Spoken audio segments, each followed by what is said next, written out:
And you're watching Showcase. This is a special episode of Weekend Showcase. We have another interview planned for you. Can't wait for y'all to see it. And let's go ahead and get right to it. Title sequence.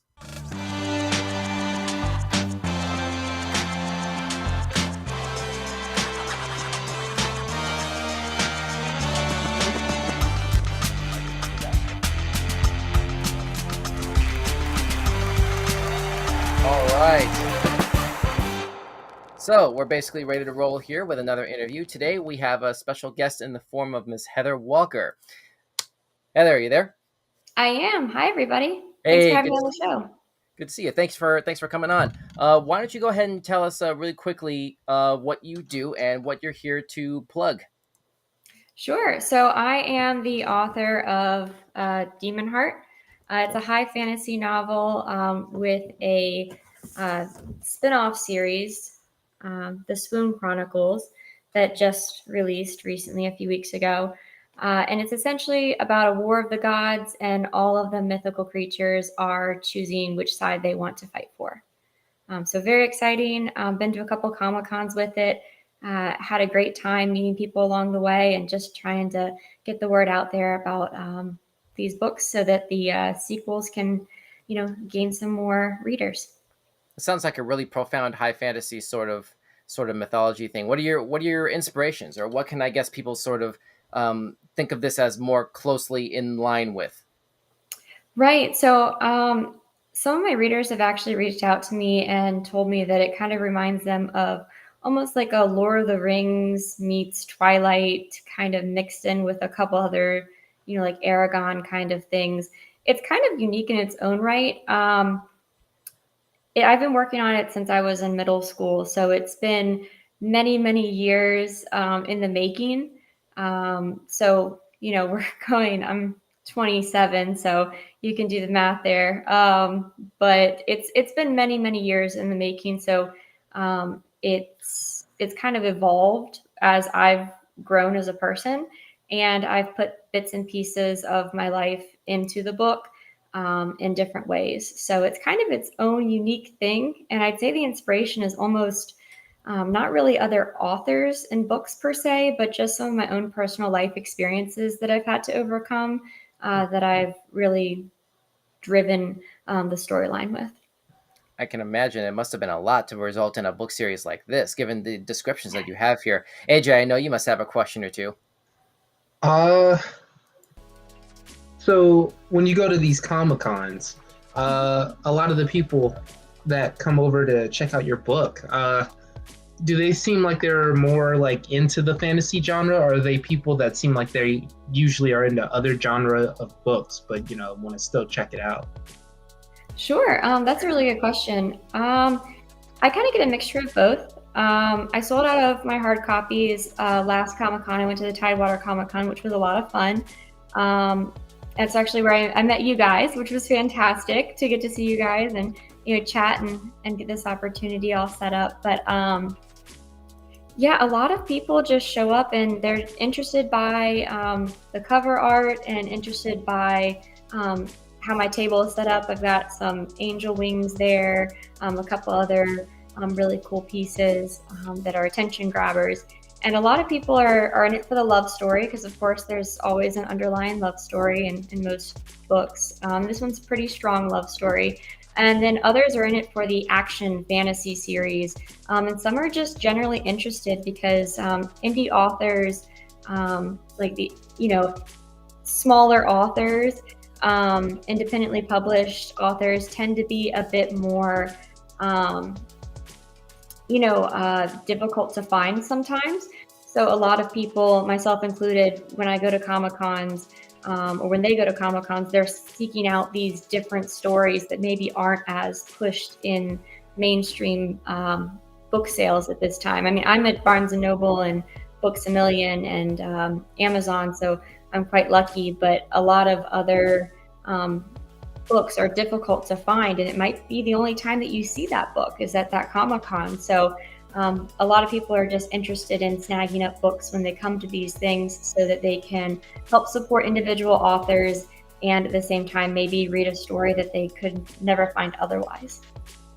Can you talk in a little bit more specific detail about the nature of what the story is about? Like, who are the protagonists? Like, who are we rooting for? Like, what is the what is your, I guess, without going into too many spoilers, obviously. Of course.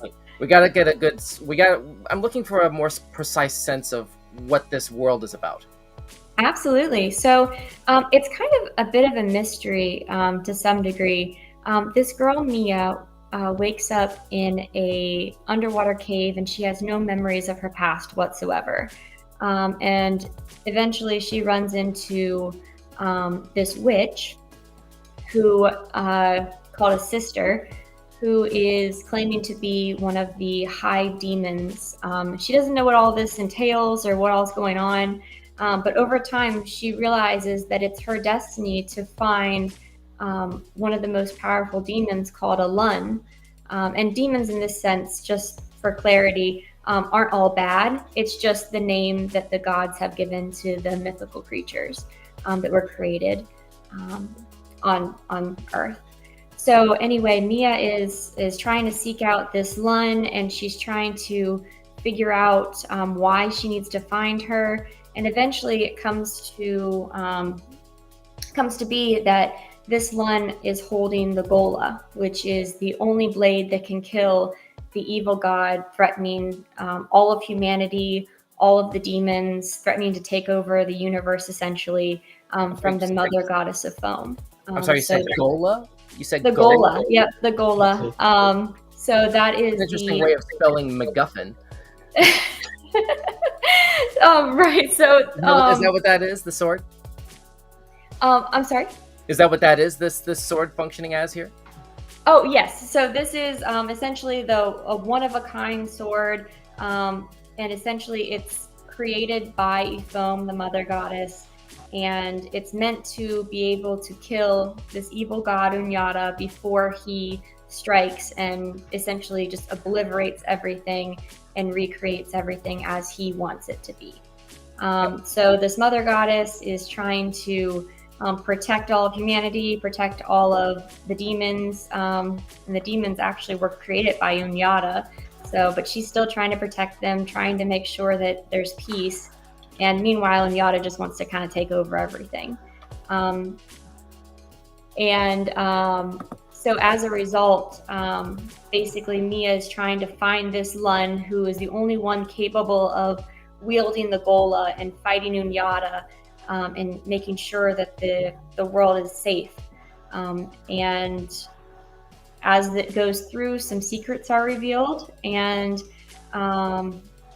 we are kind of faced with a dilemma towards the end of the book to see if the world is really worth the cost for that Lun, because it does come at quite a great cost. Yeah, I can't help sort of like drawing some slight parallels to certain real world situations I'm sure we've all been through, where we like to try to tell ourselves that the end justifies the means. It's a crazy complicated world that we live in right now, and it's really easy to sort of get lost and swept up in what it takes to just make it through the day to day. I mean, I was going to go in another direction with that, but we'll go ahead and circle back to that in a moment. I'm trying to like move back and forth here. Sure. AJ, do you have a question again? Yeah. So have you ever considered like writing as a screenplay?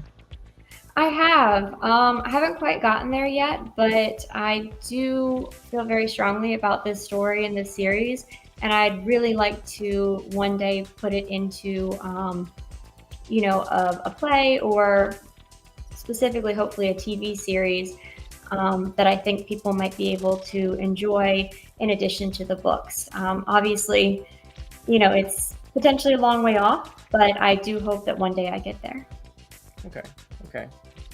So if you had to name any specific authors to serve as like your biggest sort of inspirations, either like on a personal level, like on the path towards writing this book, or, like in terms of actually writing the book itself, like direct or indirect inspiration sources, can you name any particular artists authors who stand out?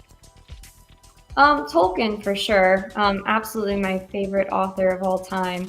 Lord of the Rings is just such a classic, and I actually didn't discover it and start really, reading the books until I was in college. And, I just absolutely fell in love with the series and how much description and high fantasy there was packed into, all the books, and how I felt like I was transported to a different place, and I was a part of the story. And I wanted my readers to feel like that. So to some degree, I tried to channel my inner Tolkien, especially with amping up my descriptions a lot, because Tolkien is very well known for his strong descriptions in Lord of the Rings and The Hobbit. So I was trying to channel that in my books so my readers could feel a similar sense of being really ingrained in the world of Demon Heart. And in terms of your readers, what specific crowd are you aiming for in particular? Is this intended for young adults? Is this intended for 20s, 30s? Like, who is the intended audience here?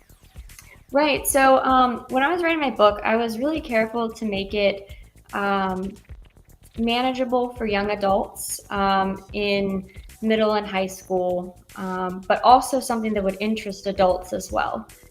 So I was trying to kind of make it a book for everybody. There's no foul language in the book. There's no explicit, sexual scenes or anything like that, because I wanted it to be something that, kids could enjoy, but adults would also find very entertaining as well. So I tried to make it mentally stimulating for all age groups. And based on the people who have bought the book so far at the Comic-Cons and things like that, it has come to my attention that hopefully I have achieved that goal. I've had kids as young as 12 years old buy the book, and then I've had people in their 70s, 80s buy the book. So I'm trying to make a series that's for everybody and is kind of available for all age groups, if that makes sense. That was a long way of saying it's for everybody, but No, I hear what you're saying, and it's good that you've got sort of a wide net, basically, that you're able to successfully cast. It can be really difficult sort of finding one's voice, depending on the kind of like medium that you're going for, and depending on what kind of story you're trying to tell, to deliberately aim for as wide a net as you're casting here and be successful at it, because it's so easy to fall into the trap of being like a jack of all trades, master of none sort of capacity. Like, where do you even begin to really sort of find your footing and then sort of like cater to that crowd, because that's where your bread is buttered. You know what I'm saying? So. Absolutely. I think a lot of it actually stems from the fact that I've been teaching 7th grade for several years now. So I interact with 12-year-olds on a daily basis. And then, so I know what they're reading. I know what their interests are at that age group. And then I also interact with people my age, obviously my friends, and then I'm really close to my family as well, my mom and my grandparents, and my stepdad. So it's kind of like I've pulled from what everybody's interested in terms of readership and meshed it all together. And it seems so far to have done so successfully, but I may be a little bit biased. Well, you're allowed to be biased about your own work. I think it's safe to say. Thanks, That's a pretty safe bet. AJ, you're up. Okay. Questions. Do you have any spin-offs planned for Demon Heart? I do. I actually just finished the first novella, Awoken. Nice. So this one's the first in the Swoon Chronicles. Essentially, it's about Ifome's lesser angels, because she has greater angels and lesser angels.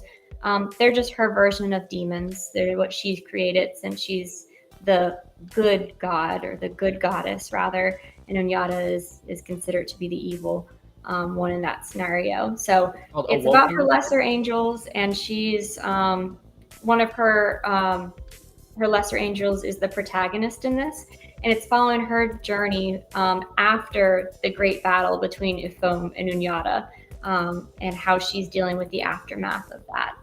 So it's got a big surprise in here for anybody who read Demon Heart and thought that was nice and neatly wrapped up.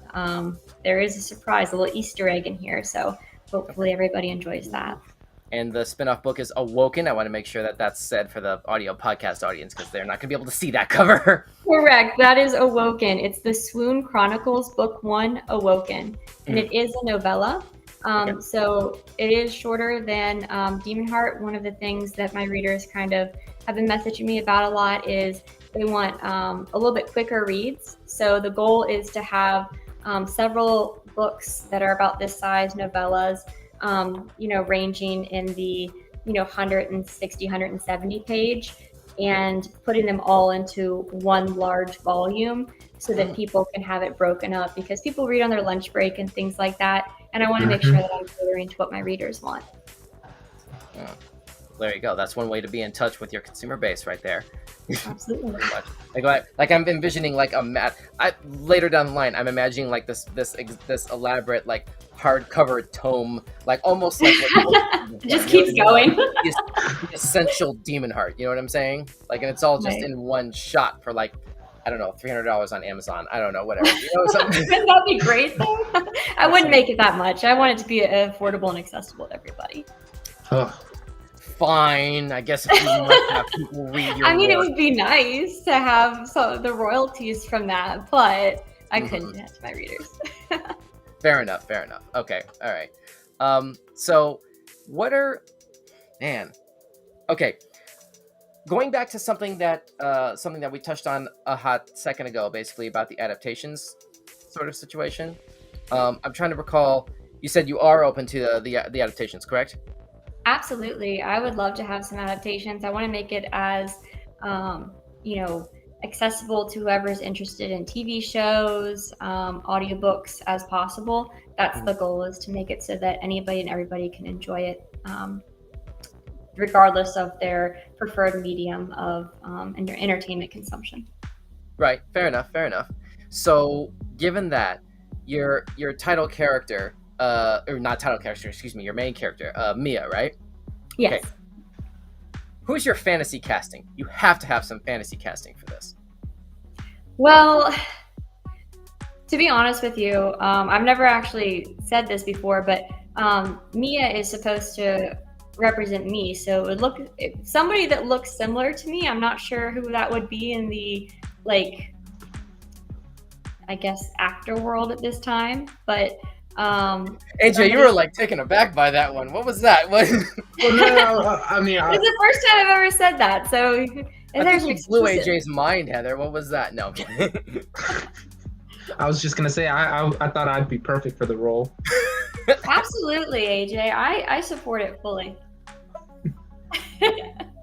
As long as they give you a good paycheck for it, right? Oh yeah. Wait, say again. I'm sorry. $2 million.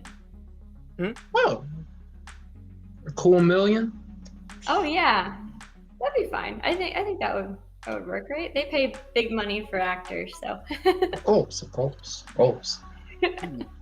See, that opens up a lot of possibilities as far as because I remember in the days when I'm trying to think of some good examples. I think this was 05, 04, I want to say roughly, when Casino Royale was first getting cast, and there was a lot of backlash about Daniel Craig getting cast in that role, and because there's never been a blonde-haired, blue-eyed James Bond, and there were a lot of sort of hardcore sort of Bond fans that were serious detractors of that, and it's you want to sort of be faithful to the source material, and you can't really blame fans for being staunch quote-unquote defenders, I guess you want to say that, of what they like, but it's at the end of the day, fictional characters are fictional characters. It shouldn't really matter, you may have to adjust a thing or two to sort of make it fit in terms of the casting decision, so long as the actor can do the job, have the chops to do the job, right?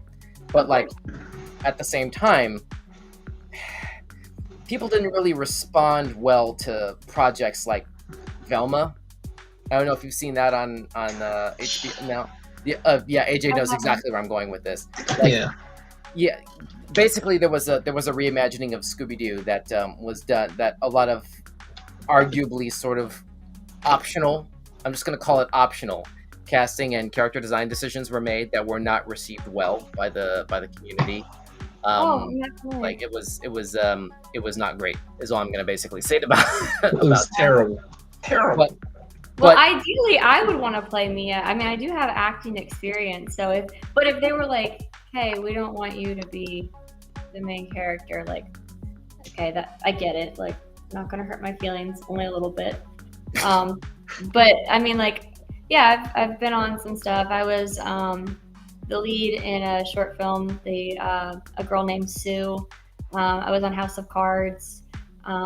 Just the background extra, kind of stuff. But wow. did some modeling way back in the day.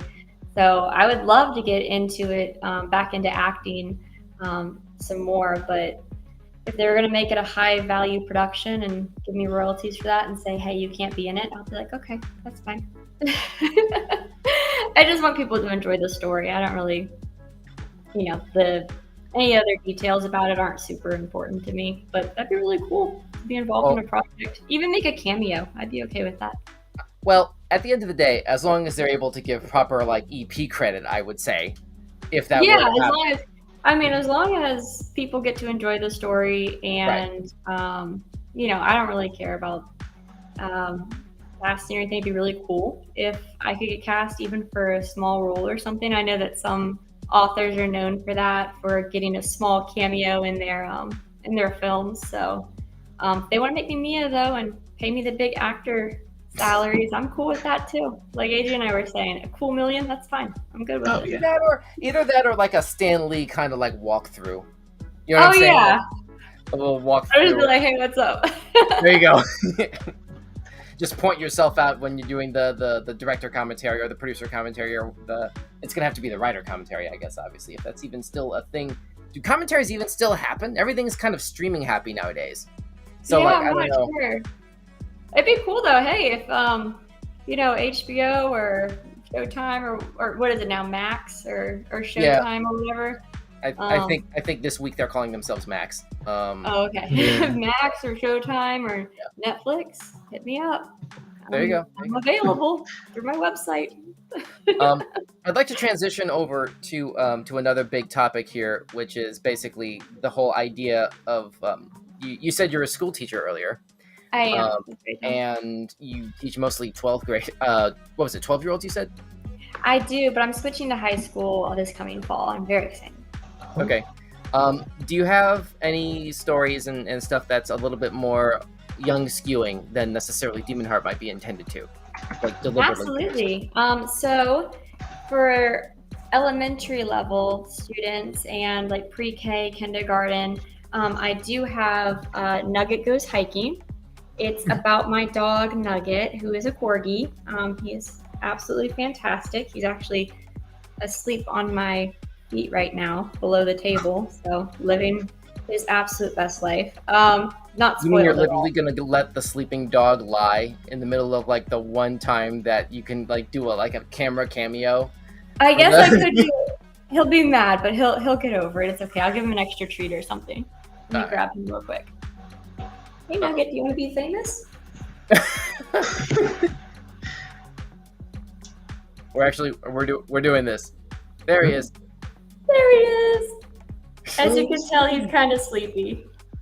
He's like groggy, not really looking at the screen. There we go. Hello. On behalf of the internet, hello Nugget. Hi. This is a pure such a corgi. good boy. Hey, it looks like Cheddar from Brooklyn Nine-Nine. I would have said that King character who sounds like Winston Zeddemore from Ghostbusters in Infinity Train. Remember? Yeah. Yeah. Also, He's a mess, but he's a really good boy, and he's a lot of company. So what's the inspiration behind the Nugget series? Like, where is that ultimately going?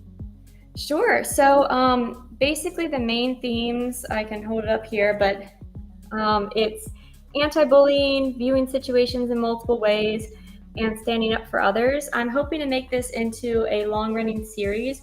As you can tell, it's just a little bit here. It's a picture book. So I do want to make it a long-standing series about like anti-discrimination, anti-bullying, making sure that everybody is inclusive.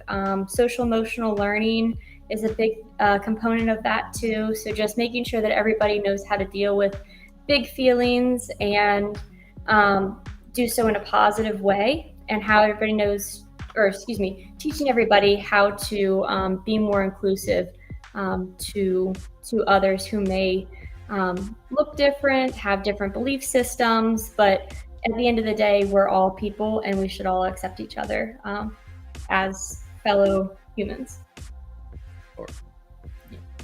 Okay.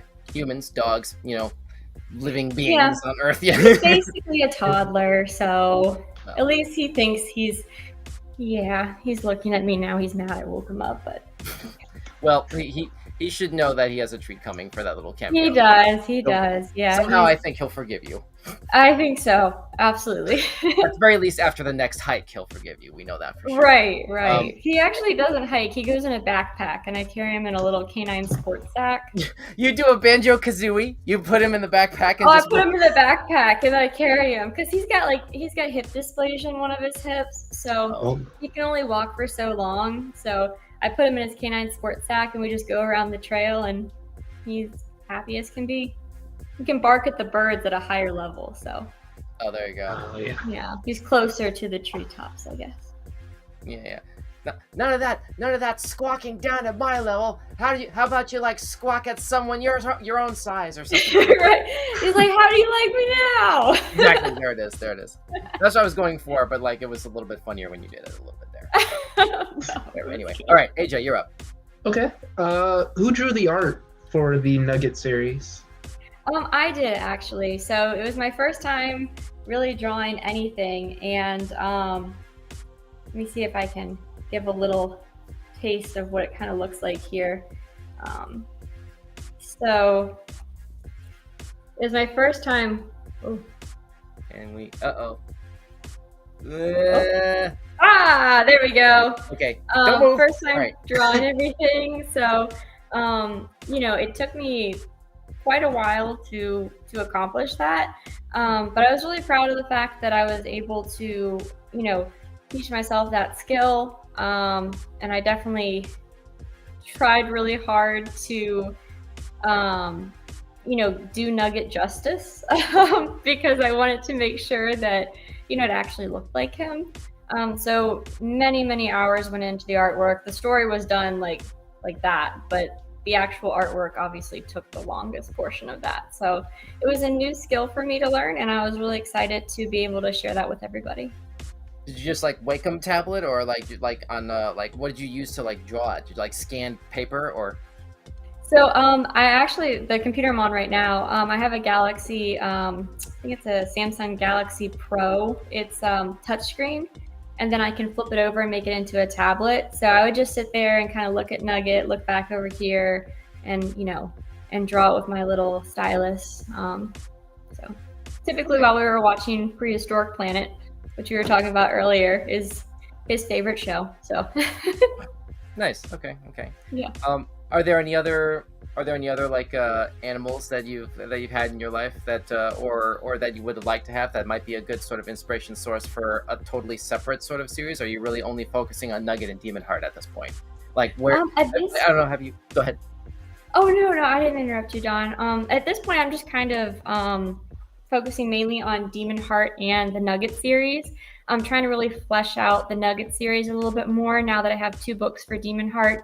I'd like to add a second book for Nugget, but I do plan to bring in a lot of other animals. I'd like to do a book where Nugget helps to educate people about an endangered species, for example. I'd like to do one where he, meets a new friend. My brother actually just adopted a husky, so I'm hoping that he'll agree to let me incorporate him into the new book as well. So we'll see. There's a lot of different avenues I can go with the Nugget series, and I'm starting to explore some different ways to really utilize it to make a positive impact. It's the Nugget cinematic universe. It really is. It's like Marvel, but it's most Nugget, ambitious crossover ever. Yeah, every crossover is just in his universe. Yeah. Wow. AJ, you got anything else?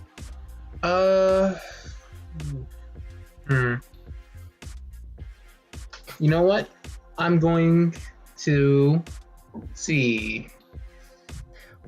All right, I haven't read the book yet. Yet, I'm very interested in doing so. Uh, are there any other like little?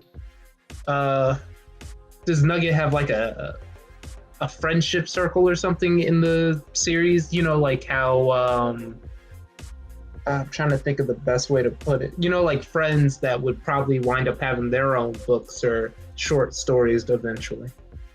Yeah. Besides your brother's husky, I guess, presumably. Besides my brother's husky, of course. Yeah. So the whole premise of Nugget Goes Hiking is Nugget gets lost in the forest and he runs into a bear. Like he hears this loud roar, he gets lost running away from it, and all of a sudden he meets this little bear cub. Um, and I'll just tell you the synopsis here because it kind of helps to explain a lot of the premise of it as well. So he meets this little bear cub. The bear cub is running from a wolf pack, and the wolf pack is scared of the bear cub and is trying to chase it away off of their territory because it's not in their pack. It's not the same as them. And so Nugget kind of steps in between the two and says, "Hey, why are you being mean to this little bear cub? There's no reason to be mean. Why can't we all be friends?" And they come to the conclusion after they kind of talk things out that there was a lot of misconceptions on both sides. So the bear cub was scared of the wolves and the wolves were scared of the bear cub. So they had this animosity that was really unnecessary.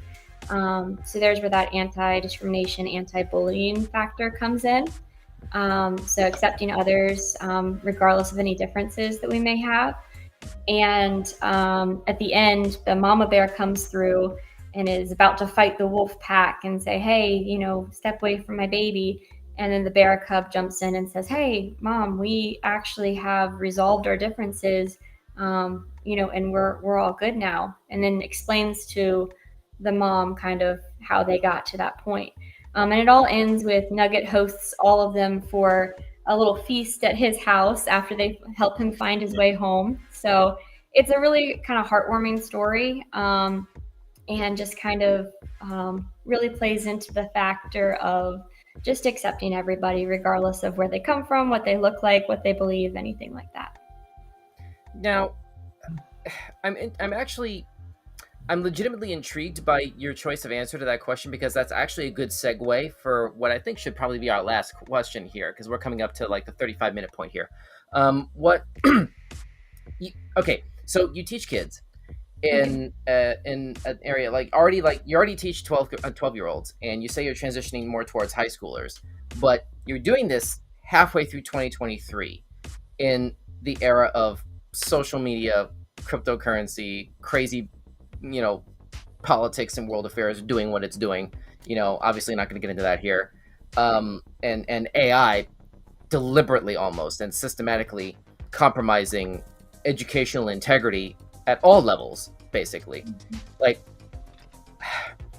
I hesitate to ask this question, but it seems to be the obvious sort of thing here, given that you're telling stories aimed at kids with the intention of sort of conveying, I guess, emulatable morals, for lack of a better way to put it.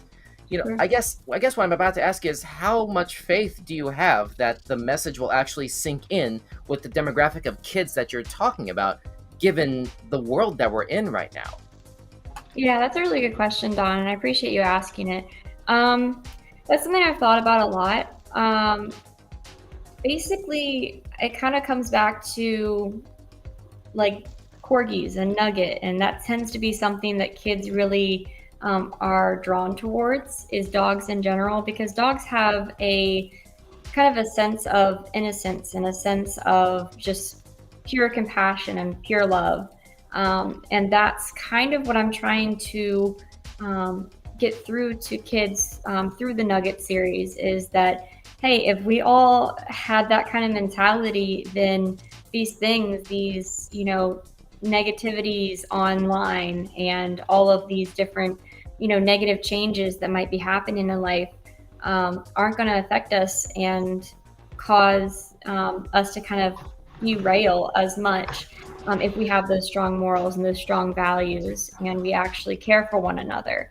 So it's kind of my hope that through Nugget and all of his stories, I mean, he's healed me a lot personally. So I'm hoping that he can help the next generation to really heal and get those excellent morals as they grow up, so that we can have a kinder, gentler world in the future. Wow. That's quite a goal. I sincerely hope you're able to pull that off. I guess in the interest of helping to make sure that it does, do you have a website, social media, places like where can people contact you and find your books? Absolutely. So I am on Facebook, Twitter, Instagram. I also have a website, heatherawalkerbooks.com. The A is very important because there's also another Heather Walker in, I think, the UK who also writes high fantasy, which is, it must be something with Heather Walkers. I don't know. But all of my books and contact information can be found at heatherAwalkerbooks.com. And you can also contact me directly through that website, and I do get those through my email. So I'd be happy to chat with anybody who has questions, concerns, thoughts, or anything like that. I'd be happy to chat with them. Okay, cool, awesome.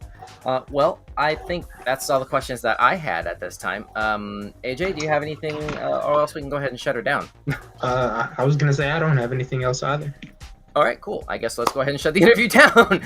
Thanks so much, Heather, for joining us for this interview. Best of luck. Again, the book series, everybody, is Demon Heart, and also the Nugget series. And they're available at heatherAwalkerbooks.com. Thanks so much, Heather. Best of luck in the future. We appreciate you coming by. Thanks, AJ. I appreciate you having me on. All right. Okay. So, whoops. Hang on. I didn't do it right. Sorry. There we go. Other way. Woo, that was a close one. All right. Almost had a technical glitch there. All right. So that's going to be it for this particular episode of Showcase. Thanks so much for tuning in, those of you at home. Don't forget to follow us at Weekend Showcase, basically everywhere, including kick.com/Weekend Showcase. Don't forget to like, share, subscribe. Just blast this video around to your friends who might be into high fantasy, or also, weird news headlines, game streams, all sorts of stuff that we do. LARPing. Say again? LARPing as well. I feel like maybe Demon Heart might be a nice thing to LARP. Should you and find maybe there's some, and maybe there might be some sketch opportunities that we might be able to sort of like do, I guess, over on WS as well. But that's true too. That's true too. If you're into LARPing as well. Hey, everyone. There's something for everybody. There's something for everybody, basically, is what we're saying. So cool. Awesome. Thanks for watching. Enjoy the rest of your weekend. Be sure to join us this coming Friday at 8:30 p.m. Eastern, 5:30 Pacific for another brand new game stream. And Sundays, as always, at 6 p.m. Eastern, 3 Pacific for weird news headlines. And yeah, I guess we'll catch you later. Thanks for watching. Good night. Where's the graphic? Here it is. Bam! Got it. Almost didn't get